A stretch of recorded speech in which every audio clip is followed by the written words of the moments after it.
পশ্চিম বর্ধমানে কোনো team chance পায়নি, আমাদের টিম একমাত্র চান্স পেয়েছে নাটকে, সেটা হচ্ছে দিল্লির মান্ডিতে। খুবই একটা প্রেস্টিজিয়াস নাটকের কম্পিটিশন বলতে পারেন, সারা ভারতবর্ষব্যাপী তো আছেই। কলকাতার বিভিন্ন নামি দামি নাট্যদল তারা এখানে এসে অংশগ্রহণ করেন এবং নাটক প্রযোজনা করেন। জীবনকে বাঁচাতে গেলে কোনো একটা পথ বেছে নিতে হয়। আমার কলকাতায় আর ফিরে যেতে ইচ্ছে হলো না, শুধু মনে হতে লাগলো সারাটা জীবন কাজ করে করে আমি একটা রন্ধ্র মানুষে পরিণত হয়েছি। বাবুজি, এবার আমার থামা দরকার, তাই আমি থেমে গেলাম। কিন্তু সাহেব, একটা আফসোস আমার রয়ে গেল সাহেব, শেষ সময় একবার আমি সত্যটার মুখটাও দেখতে পেলাম না। আমি দামিনীর বিয়ে দেবার চেষ্টা করেছিলাম সাহেব,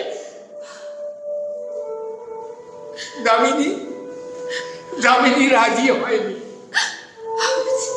এখন দামিনী আর আমার ওই ছোট্ট নাতিটা আমার সারাটা ঘর ভরিয়ে রেখেছে সাহেব। ইঞ্জিনিয়ারিং কলেজ সব জায়গাতে প্রথম হয়ে নিজের অকল্পনীয় পরিশ্রমে গড়ে তুলেছি আমার এই ইউনিভার্সাল মেটালস।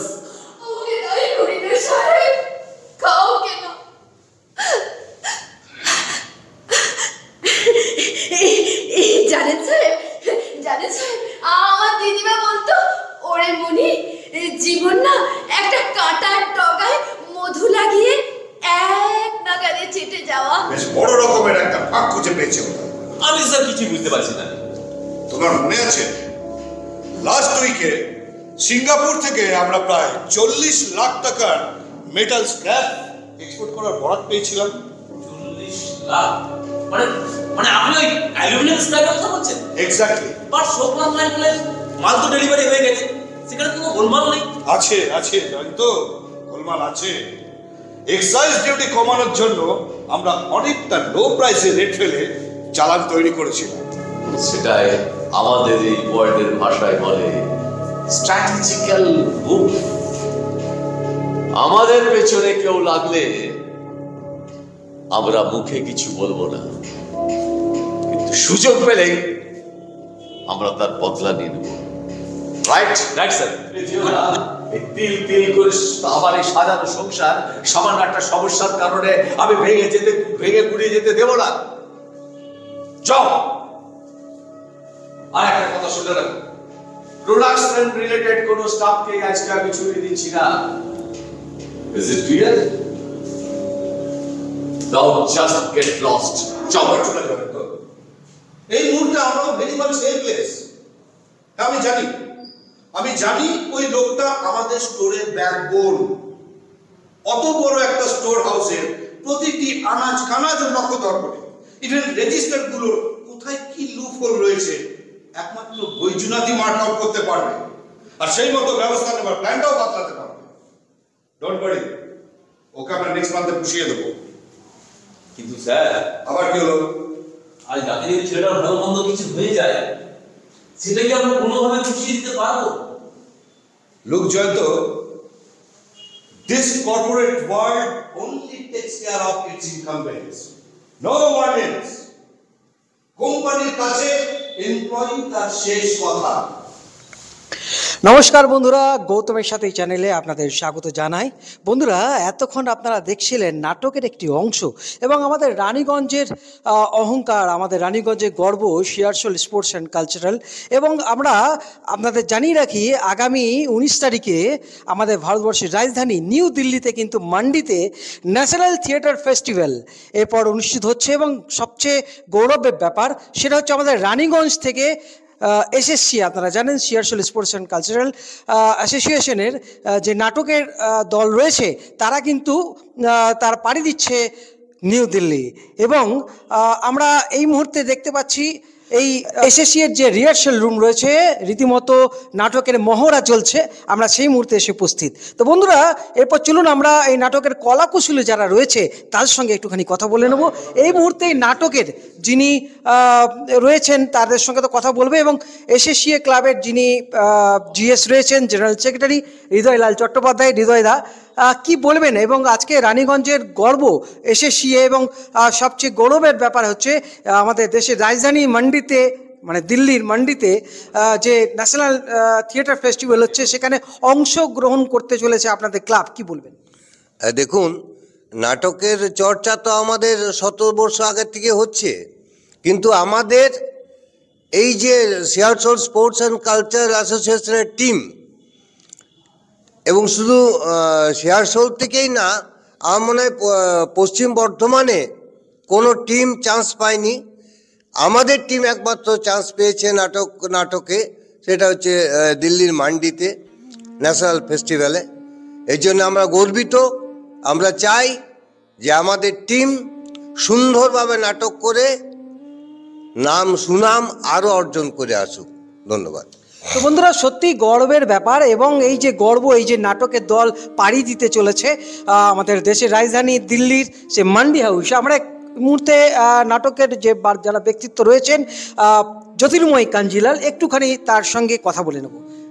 আপনারা কবে পাড়ি দিচ্ছেন এবং কি নাটক নিয়ে আপনারা কম্পিটিশনে ভাগ নিচ্ছেন, একটুখানি আমাদের। আমরা এখান থেকে রওনা দিচ্ছি 17ই ফেব্রুয়ারি, এবং আমাদের নাটকের শো রয়েছে দিল্লিতে 19শে ফেব্রুয়ারি। 19শে ফেব্রুয়ারি শো করব, এবং এর আগেও আমরা 2-3 বার ওখানে শো করে এসেছি।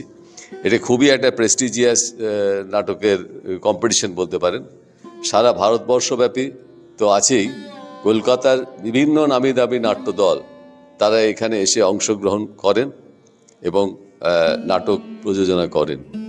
আমরা আমাদের সাধ্যমতো যতটুকু পারবো আমরা এখানে আমাদের নাট্য প্রযোজনা অবশ্যই ভালো করব, এবং আমরা যাতে রানীগঞ্জে সুনাম, শিয়ারসোল স্পোর্টস অ্যান্ড কালচারাল অ্যাসোসিয়েশন উপরে রানীগঞ্জের মানুষ যে দায়িত্ব আমাদেরকে দিয়েছে, সেই সুনাম যাতে আমরা অক্ষুণ্ণ রাখতে পারি দিল্লির বুকে, আশা করছি আমরা সেটা পারবো। আপনারা এই নিয়ে কতবার নাটকে অংশ নিতে চলেছেন? আমরা এইবার নিয়ে মোটামুটি 3 বার আমরা এই প্রতিযোগিতায় অংশগ্রহণ করতে চলেছি। শুধু কি বাংলা নাটক না বিভিন্ন ভাষার নাটক? না, এখানে শুধুমাত্র বাংলা শর্ট ড্রামা, অন্য কোনো ভাষার এখানে নাটক হয় না। এই নাটকটা গোটা ব্যাপারটাই পরিচালনা করেন নিউ দিল্লি কালীবাড়ি। একটুখানি আপনাদের যে নাটকটা সম্পর্কে যদি একটুখানি বলেন। আমাদের নাটকের নাম হচ্ছে জনসমুদ্রের একজনা, যার নাট্যকার হচ্ছেন সঞ্জয় চট্টোপাধ্যায়, এবং এই নাটকটি পরিচালনা করেছেন উদয় শঙ্কর মুখোপাধ্যায়। আমরা নাটকের এখানে দেখলাম কিছু কিছু আপনাদের দৃশ্য দেখালাম, এবং এখানে দেখতে পেলেন আপনার সম্পর্কে যে একটুখানি বলেন নাটকের চরিত্রটা। আমার নাটকের চরিত্রের নাম হচ্ছে দামিনী। আমি একজন পুত্রবধূ এই নাটকে। আর নাটকটি একটি খুব সুস্থ সংস্কৃতি, মানে বর্তমান সময়কে ধরে এই নাটক, যেখানে সাম্রাজ্যবাদ থাকছে তার সঙ্গে যে মানবিকতার বিকাশ, এই দুটোর সংমিশ্রণ এই নাটক কিন্তু বলাই যেতে পারে একটি শিক্ষণীয় নাটক। এখানে বাবুজি যিনি বলছিলেন, এই সেই বাবুজি, কি বলবেন আজকে নাটকের আপনার যে চরিত্রটা সম্পর্কে যদি বলেন? এই নাটকটার একটা বিশেষ গুরুত্ব আছে আজকের দিনে। এই নাটকটা হচ্ছে যে এখন যে কর্পোরেট কালচার আমাদের ভারতবর্ষে চলে এসছে, সে কর্পোরেট কালচারের শ্রমিকদের কি দুরবস্থা, ট্রেড ইউনিয়ন না থাকার ফলে যে তার ছেলে মারা যাচ্ছে কিন্তু সে ছুটি পাচ্ছে না, তাকে চাকরি ছেড়ে দিতে হচ্ছে। এই যে ব্যাপার, এই ব্যাপারগুলো কিন্তু সাধারণ মানুষ অনেকেই না জানারই কথা।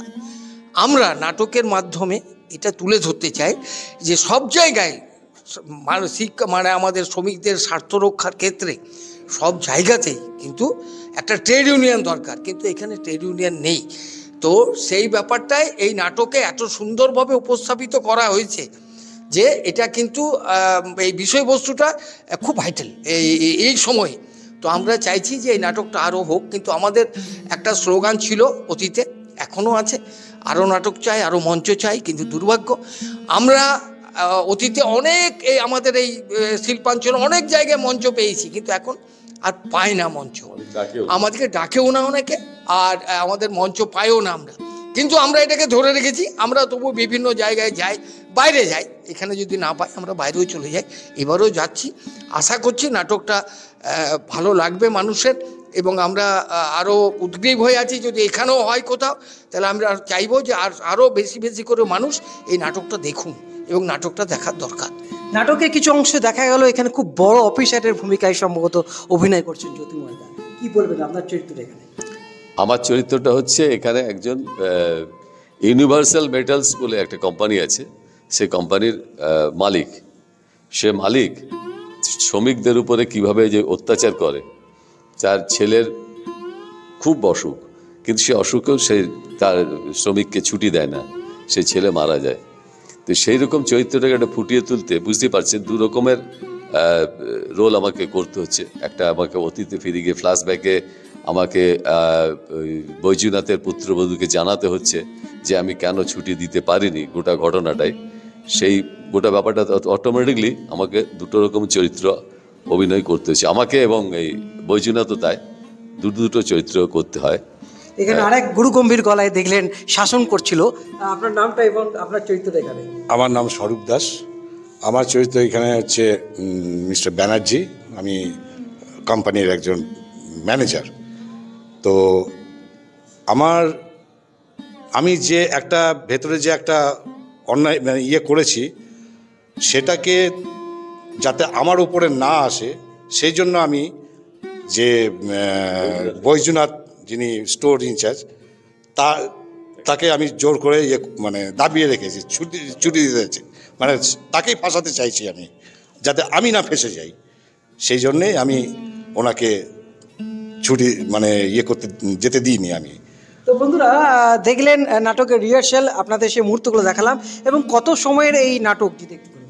এই নাটকটা হচ্ছে আমাদের 52 থেকে 55 মিনিটের নাটক। আর কি বলতে চান, কতটা আশাবাদী আপনারা? আমরা তো প্রচণ্ডই আশাবাদী।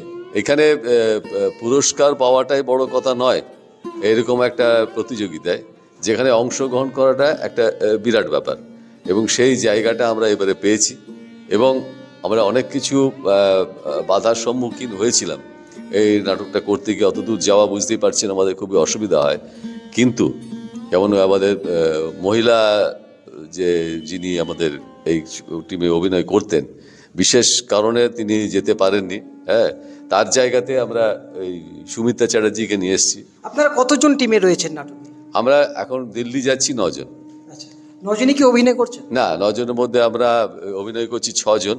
তার মধ্যে দুজন একজন আছে মঞ্চে আছে আমাদের পিন্টু চক্রবর্তী, হ্যাঁ, তারপরে আলোতে আছে শ্যামল নাথ, হ্যাঁ, আবহে আছে আবহ, এবং আরেকটা চরিত্র দুটো করছে সব্যসাচী চ্যাটার্জি, এও কিন্তু নতুন, সুমিতার হাজব্যান্ড।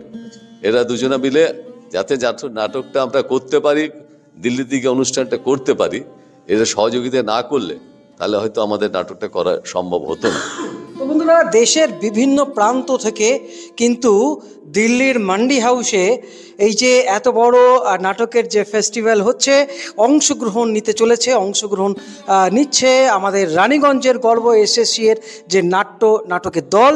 তো বন্ধুরা, আমরা সবাই ভগবানের কাছে প্রার্থনা করি যেন তারা সবচেয়ে বড় ব্যাপার আমাদের রানীগঞ্জের গর্ব, যে মহিমা, রানীগঞ্জের ঐতিহ্য, এই শিয়ারশোল রাজবাড়ি এবং এই শিয়ারশোলের যে নাটকের ঐতিহ্য এত বছর ধরে হয়ে আসছে, তার যেন সে গরিমা এখনও সে বজায় থাকুক। এবং আপনারা সবাই প্রার্থনা করুন যেন সবাই হাসি মুখে। আমি একটা কথাই বলবো, এই নাটকটি বহু প্রশংসিত নাটক, অনেক জায়গায় হয়েছে। আমরা ক্লাবের পক্ষ থেকে আমরা আশা করব নাটকটি ভালো হোক, দিল্লির মানুষের মন জয় করুক, এবং পুরস্কার তো আমরা আশা করবই। ধরুন, মানুষ সব কিছুতে যাওয়ার প্রতিযোগিতায় যায়, তারা জিততে চায়। যাই হোক, জেতা হারা বড় কথা নয়, জ্যোতির্ময় বা সুনন্দ বলেছে। আমরা আশা করব অন্তত মানুষের মনে যেন নাটকটা গেঁথে থাকে, মানুষের মনের হৃদয় যেন স্থান পায় এই নাটকের দল, এবং সেই আশা নিয়ে আজকের মতো এখান থেকে বিদায় নিচ্ছি। আপনারা সবাই ভালো থাকুন, সুস্থ থাকুন। ধন্যবাদ, শুভরাত্রি।